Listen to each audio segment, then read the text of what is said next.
Hello guys, welcome back to my channel SB blog. তোমরা সবাই কেমন আছো? আশা করি খুব ভালো আছো।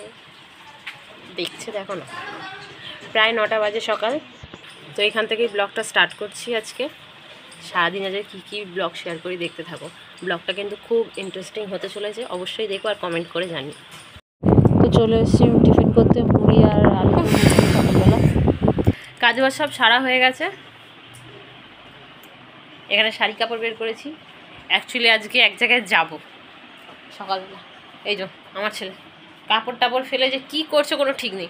চলো স্নান ফান করে আসি, করে এসে আবার তোমাদের সাথে দেখা করছি। মোটামুটি সব কাজ বাজ শেষ বাসি।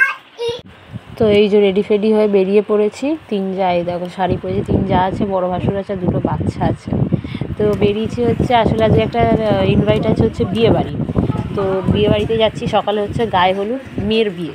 তো গায়ে হলুদ মানে আমার বড় জায়ের মাসি, মানে নিজেদের রিলেটিভ।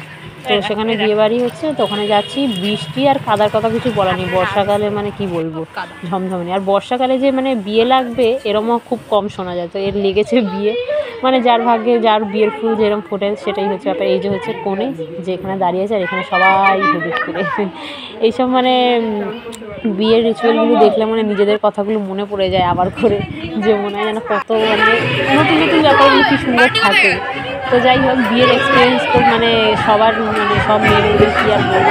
তো যাই হোক, এখানে যে ওকে সবাই হলুদ ফুল লাগাচ্ছে, অনেকটাই লেট হয়ে গেছিলো। তারপরও গায়ে হলুদটা শেষ হয়ে এখানে এসেছি খেতে। ভাত হয়েছিল, ডাল হয়েছিল, আলু ভাজা হয়েছিল। তো যাই হোক হয়েছিল। অ্যাকচুয়ালি আমি না ব্লগটা একটু লেট করে আপলোড করছি। তারপর ওখান থেকে এসে রেডি, মানে রেডি হওয়ার জন্য এক জায়গায় যাবো। আমার একটা ম্যামের বাড়ি যাবো, সে আমাদের সাজিয়ে দেবে 3 জায়গায়। এই যে এখানে সাজানো, মানে অ্যাকচুয়ালি আমি সাজানো ওখানে ব্লগ করতে পারিনি, শ্যুট করতে পারিনি। এই যে সেজে গুজে ওখান থেকে আবার রেডি হয়ে আবার এসি বিয়ে বাড়িতে। প্রায় তখন মানে 9টা কি 9:30। সবাই বলছে তোরা কোথায় ছিলিস? অ্যাকচুয়ালি 3 জায়গায় গেছিলাম রেডি হতে। তো ওই জন্য এই যে আমার বড় যাকে সাজিয়েছে, আর আমার ছেলে তো কাজ, যে আমার ছেলেকে অ্যাকচুয়ালি রেখে গেছিলাম, সে বাড়িতে কান্নাকাটি করছিল। এই হচ্ছে বিয়ের কোণে, কি সুন্দর লাগে না মানে ইয়েগুলো।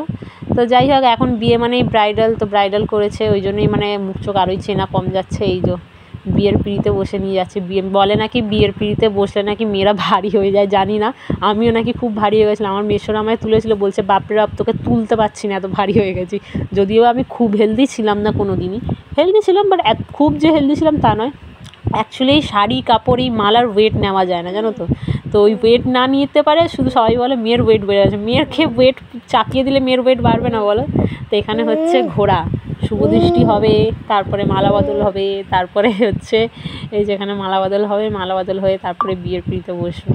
তো এদের কথাগুলো মানে এইসব দেখলে নিজেদের দিকগুলো মনে পড়ে মানে মানে আফসোস করবো না কি করবো মানে বুঝে পাওয়া যায় না। তো এখানে এই মালা বদলগুলো হয়ে গেছে। তো অনেক উঁচুতেই তোলা ফোলা হয়েছিল, যে বলে না মানে কে বেশি উঁচু থাকলো। তো মেয়ের বাড়ি মোটামুটি উঁচু, কারণ কি মেয়েকেই বেশি তোলা হয়েছিল। তারপর ওরা এত হাঁপিয়ে গেছিলো, লাস্টে বেচারাগুলো বসে পড়েছে, বলছে আর পারছি না এত, মানে বর্ষাকালে তো খুব মানে কষ্ট হচ্ছে। মানে একটা অদ্ভুত গরম হয়, একটা অদ্ভুত বৃষ্টির মধ্যে, তাও সারাদিন সেদিন বলতে পারো বৃষ্টি হয়নি, মোটামুটি গরমই ছিল বলতে পারা যায়। তো এটা হচ্ছে বর, এটা হচ্ছে বউ, দুজনকেই খুব ভালো মানিয়েছে, ভালো লাগছে। তো যাই হোক, মন দিয়ে বসে বিয়েটা দেখতে পাইনি, কারণ কি আমার ছেলে কান্নাকাটি করছিলো, ওকে বাড়ি নিয়ে যাওয়ার ছিল, ওই জন্য খেতে বসে পড়েছি। খাবারে যা যা ছিল মোটামুটি ছিল, অনেক কিছুই আইটেম ছিল। বললাম না কদিন বাদে মানে আপলোড করছি, তো অনেক কিছুই মনে নেই। তো ভালো লাগলে ভিডিওটা লাইক কমেন্ট শেয়ার করে